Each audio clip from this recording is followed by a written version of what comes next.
سورہ یوسف 8واں رکوع۔ کلام اللہ جذبے میں جانے نہیں دیتا۔ یہاں عام انسان کا دل چاہتا ہے کہ حضرت یوسف علیہ السلام کے مدارج اور ان کے جمال باطنی کے تصور میں ڈوب جائے، لیکن کلام اللہ یہاں معاشرت کے اصلاحی پہلو کی طرف رہنمائی کرتا ہے، اور اس سلسلے میں حضرت یوسف علیہ السلام کے بھائیوں کے ذکر سے اصلاح کے طریقہ کار پر روشنی ڈالتا ہے۔ یعنی سخت قحط پڑ چکا ہے، جس کے اثرات نہ صرف مصر پر بلکہ دوسرے ملکوں پر بھی پڑے ہیں۔ مصر میں حضرت یوسف علیہ السلام کی حسن تدبیر سے ملک قحط کے مضر اثرات سے محفوظ ہے، اور دوسرے ممالک سے بھی لوگ غلہ خریدنے کے لیے آتے تھے۔ وَجَاءَ إِخْوَةُ يُوسُفَ فَدَخَلُوا عَلَيْهِ فَعَرَفَهُمْ وَهُمْ لَهُ مُنْكِرُونَ۔ اور یوسف کے بھائی کنعان سے غلہ لینے کے لیے آئے تو آپ کے پاس پہنچے، پس آپ نے انہیں پہچان لیا اور وہ آپ کو نہ پہچان سکے۔ یعنی حضرت یوسف علیہ السلام نے اپنے سوتیلے بھائیوں کی بڑی مدارات کی اور قاعدے کے مطابق ہر ایک کو ایک ایک اونٹ غلہ بھی دیا۔ آپ کے اخلاق سے وہ اس درجہ متاثر ہوئے کہ اپنے چھوٹے بھائی بنیامین کا ذکر کیا اور خواہش کی کہ اس کے حصے کا غلہ بھی مرمت ہو۔ حضرت یوسف علیہ السلام نے فرمایا کہ غائب کا حصہ تو نہیں مل سکتا، ہاں اس کو لے آؤ، تم تو میری طبیعت سے واقف ہو چکے ہو، اس کو بھی اسی طرح غلہ دوں گا۔ وَلَمَّا جَهَّزَهُم بِجَهَازِهِمْ قَالَ ائْتُونِي بِأَخٍ لَكُم مِّنْ أَبِيكُمْ أَلَا تَرَوْنَ إِنِّي أُوفِي الْكَيْلَ وَأَنَا خَيْرُ الْمُنزِلِينَ۔ اور جب یوسف نے ان کا سامان تیار کر دیا تو کہا کہ اب جب آنا تو اپنے بھائی کو بھی ہمارے باپ کی طرف سے ہے میرے پاس لیتے آنا، میں اس کا حصہ ضرور دوں گا۔ کیا تم نہیں دیکھتے کہ میں ناپ پوری دیتا ہوں اور میں خوب مہمان نوازی کرتا ہوں؟ یعنی حضرت یوسف علیہ السلام بھائیوں کی طبیعت اور باپ کی فراست سے خوب واقف تھے، اس لیے یہ بھی فرما دیا فَإِن لَّمْ تَأْتُونِي بِهِ فَلَا كَيْلَ لَكُمْ عِندِي وَلَا تَقْرَبُونَ۔ لیکن اگر تم اسے میرے پاس نہ لائے تو میرے پاس تمہارے لیے ناپ تول یعنی غلہ نہیں، اور تم میرے قریب بھی مت آنا۔ قَالُوا سَنُرَاوِدُ عَنْهُ أَبَاهُ وَإِنَّا لَفَاعِلُونَ۔ انہوں نے کہا ہمارے اختیار میں تو نہیں، لیکن ہم اس کے باپ سے اس کے متعلق کوئی ہیلہ کریں گے، اگرچہ باپ کا اسے جدا کرنا بہت مشکل ہے، لیکن ہم یہ کام کر کے رہیں گے۔ وَقَالَ لِفِتْيَانِهِ اجْعَلُوا بِضَاعَتَهُمْ فِي رِحَالِهِمْ لَعَلَّهُمْ يَعْرِفُونَهَا إِذَا انقَلَبُوا إِلَىٰ أَهْلِهِمْ لَعَلَّهُمْ يَرْجِعُونَ۔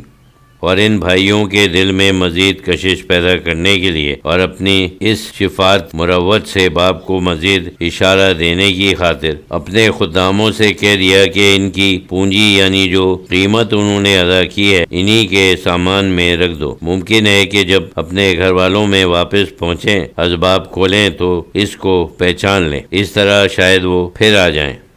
فَلَمَّا رَجَعُوا إِلَىٰ أَبِيهِمْ قَالُوا يَا أَبَانَا مُنِعَ مِنَّا الْكَيْلُ فَأَرْسِلْ مَعَنَا أَخَانَا نَكْتَلْ وَإِنَّا لَهُ لَحَافِظُونَ۔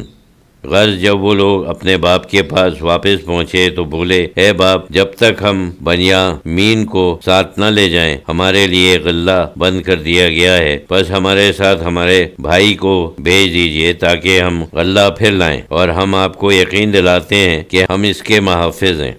قَالَ هَلْ آمَنُكُمْ عَلَيْهِ إِلَّا كَمَا آمَنْتُكُمْ عَلَىٰ أَخِيهِ مِنْ قَبْلُ فَاللَّهُ خَيْرُ الْحَافِظِينَ وَهُوَ أَرْحَمُ الرَّاحِمِينَ۔ حضرت یعقوب نے فرمایا کیا میں اس پر تم کو یوں ہی امین سمجھ لوں جیسے اس سے قبل اس کے بھائی پر تم کو امین دیکھ چکا ہوں؟ تم پر کیا اعتماد تمہاری حفاظت میں تو نہیں، البتہ خدا کی حفاظت میں اس کو دیتا ہوں، بس اللہ ہی سب سے بہتر نگہباں ہے اور وہی ہر مہربان سے بڑھ کر مہربان ہے۔ وَلَمَّا فَتَحُوا مَتَاعَهُمْ وَجَدُوا بِضَاعَتَهُمْ رُدَّتْ عَلَيْهِمْ قَالُوا يَا أَبَانَا مَا نَبْغِي هَٰذِهِ بِضَاعَتُنَا رُدَّتْ عَلَيْنَا وَنَمِيرُ أَهْلَنَا وَنَحْفَظُ أَخَانَا وَنَرْتَادُ كَيْلَ بِعِيرٍ ذَٰلِكَ كَيْلٌ يَسِيرٌ۔ اور جب انہوں نے اپنا سامان کھولا تو اس میں اپنی پونجی یعنی رقم پائی جو انہیں واپس کر دی گئی تھی۔ یہ دیکھتے ہی وہ بولے، اے باپ، ہم کو اور کیا چاہیے؟ ہماری یہ رقم بھی تو ہم کو واپس دے دی گئی ہے، اور ہم اپنے گھر والوں کے لیے غلہ لائیں گے اور اپنے بھائی کی نگہبانی کریں گے، اور ایک اونٹ کا بوجھ غلہ اور لائیں گے، اور یہ غلہ جو ہم لائے ہیں تھوڑا ہے، یا یہ مراد ہے کہ بادشاہ کے لیے اس کا دینا آسان ہے، ہم کو آسانی سے ایک حصہ اور مل سکتا ہے، کیوں نہ لیں؟ یعنی رقم واپس کرنے کی حکمتوں میں غالباً بھائی کی حفاظت بھی منظور تھی۔ وہی ہوا اور انہوں نے دل سے اس کی نگرانی کا ارادہ کیا۔ قال لن ارسلہ معکم حتی یؤتونی موثقا من اللہ لتأتوننی بہ الا ان یحاط بکم فلما آتوہ موثقاہم قال اللہ علی ما نقول وکیل۔ حضرت یعقوب نے کہا، میں تمہارے ساتھ اس کو ہرگز نہ بھیجوں گا جب تک تم پختہ عہد خدا کا نہ کر دو کہ تم اس کو ضرور میرے پاس خیریت کے ساتھ واپس لے آؤ گے، بجز اس صورت کے کہ تم سب ہی کہیں گر جاؤ۔ پھر جب سب نے ان کو عہد دیا، قول و قرار کر چکے، تو آپ نے کہا، ہمارے قول و قرار پر اللہ ہی نگہبان ہے، ہم یہ معاملہ اسی کے حوالے کرتے ہیں، وہی کارساز محافظت کرنے والا ہے۔ وقال یا بنی لا تدخلوا من باب واحد وادخلوا من ابواب متفرقات وما اغنی عنکم من اللہ من شیء ان الحکم الا للہ علیہ توکلت وعلیہ فتوکل المتوکلون۔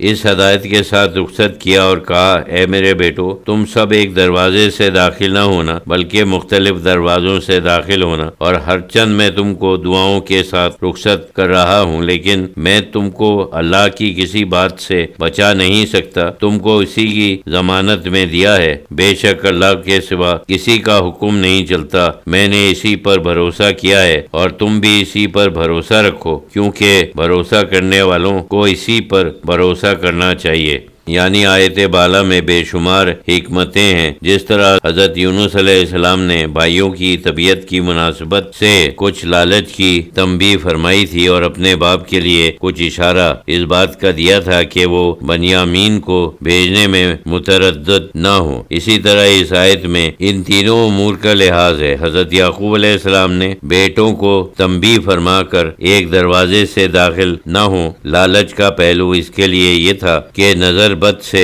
محفوظ رہیں، جس کا اس زمانے میں عام چرچا تھا۔ دوسری اصل حکمت یہ تھی کہ وہ اپنے لڑکوں کی طبیعت کو جانتے تھے۔ یوسف کے دربار کے 6 ہی دروازے ہیں، جیسا کہ لڑکوں نے بتایا تھا، چنانچہ ان سے الگ الگ دروازوں سے داخل ہونے کو کہا گیا ہے، اس لیے 2 ساتھ داخل ہوں گے اور بنیامین تنہا رہ جائے گا۔ بنیامین یوں بھی رقیق القلب ہے اور بھائی یوسف علیہ السلام کو یاد کر کے روتا رہتا ہے، اس وقت بھی اس کو ان کی یاد آئے گی اور دروازے میں داخل ہونے کے بجائے وہ دروازے پر رونے لگے گا۔ یہ امر یوسف علیہ السلام کی نظر سے پوشیدہ نہیں رہ سکتا، وہ اس کو پہچان لے گا۔ ہر چند یہ تدبیر بتائی لیکن بھروسہ اللہ ہی پر کیا اور توکل کا پھل پایا۔ وہ اللہ پر بھروسہ کیے، اس کے کرم کے منتظر تھے، چنانچہ اگلی آیت میں اس کی طرف لطیف اشارہ موجود ہے، لیکن ان امور سے اکثر لوگ واقف نہ تھے۔ وَلَمَّا دَخَلُوا مِنْ حَيْثُ أَمَرَهُمْ أَبُوهُمْ مَا كَانَ يُغْنِي عَنْهُمْ مِنَ اللَّهِ مِنْ شَيْءٍ إِلَّا حَاجَّةٌ فِي نَفْسِ يَعْقُوبَ قَضَاهَا وَإِنَّهُ لَذُو عِلْمٍ لِمَا عَلَّمْنَاهُ وَلَكِنَّ أَكْثَرَ النَّاسِ لَا يَعْلَمُونَ۔ اور جب یوسف کے دربار میں مختلف دروازوں سے جس طرح انہیں ان کے باپ نے حکم دیا تھا داخل ہوئے تو ان کے باپ کا ارمان پورا ہو گیا، لیکن وہ ان کو تقدیر الہی سے بچا نہ سکتے تھے۔ البتہ یعقوب کے دل کی ایک خواہش تھی جو انہوں نے پوری کی، اور بے شک وہ صاحب علم تھے کیونکہ ہم نے ان کو علم دیا تھا، لیکن اکثر لوگ یہ بات نہیں جانتے کہ انسان کو اپنی سی تدبیر کرنا چاہیے اور نتائج کو اللہ کے سپرد کر دینا چاہیے۔ یعنی حضرت یعقوب علیہ السلام نے وہی کیا جو ایک عارف باخبر کو کرنا چاہیے۔ ہر چند اللہ تعالیٰ نے ان کو جو علم دیا تھا اس کی بنا پر ان پر حقیقت روشن ہو چکی تھی، لیکن نہ بندگی کا تقاضا یعنی تدبیر چھوڑی، نہ زبان کھولی، نہ اللہ کے سوا کسی پر بھروسہ کیا۔